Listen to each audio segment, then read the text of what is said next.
Bonjour à tout le monde. Et puis surtout, merci d'abord à Étienne qui permet d'enregistrer cette petite conversation et de vous souhaiter bonjour à toutes et à tous, en espérant que tout le monde est en bonne santé et qu'on ne souffre pas trop du confinement. Reconnaissons quand même que vivre à la campagne, comme c'est notre cas, rend sans doute les choses plus faciles que si on était en pleine ville. Voilà. Puis merci aussi à Étienne de tenir à jour le site de la paroisse très régulièrement. J'ai constaté que depuis 8 jours, il y avait au moins plus de 200 personnes qui l'avaient consulté. Bon, c'est vrai que cette semaine, on a été un peu déçus. On pensait que dès dimanche 17, nous pourrions nous retrouver dans les églises, mais nous retrouver pour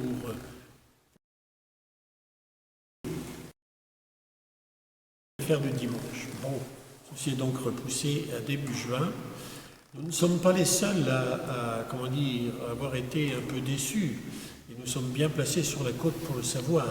Si vous parlez aux restaurateurs, aux hôtels et à quantité d'autres choses, bien voilà, ce sont des gens aussi qui attendent de pouvoir travailler, sans parler de tous les intermittents du spectacle qui ne peuvent pas non plus travailler. Alors je pense que ce jeûne plus long que prévu qui nous est imposé nous aide peut-être à comprendre un peu mieux ceux qui, eux aussi, vivent ce jeûne. Et peut-être aussi que ce jeûne nous permettra d'être plus unis à quantité de communautés chrétiennes de par le monde.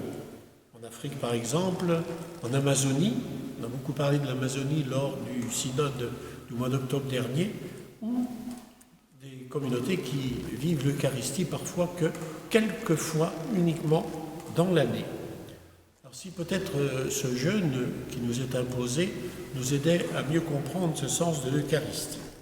Mais n'oublions pas quand même que toute célébration eucharistique comporte deux moments importants que l'on appelle souvent les deux tables, la table de la parole et la table du pain. Je lisais sur Internet, dans ma croix ce matin, une interview de l'évêque de Cayenne, Monseigneur Emmanuel Lafont. Il dit ceci: « Sans le pain de la parole, le pain eucharistique devient incompréhensible. » Et il ajoute aussi qu'il a dans son diocèse une paroisse qui a la visite d'un prêtre, et donc la messe, tenez-vous bien, une fois par an. Une fois par an. Ne sommes-nous pas des privilégiés?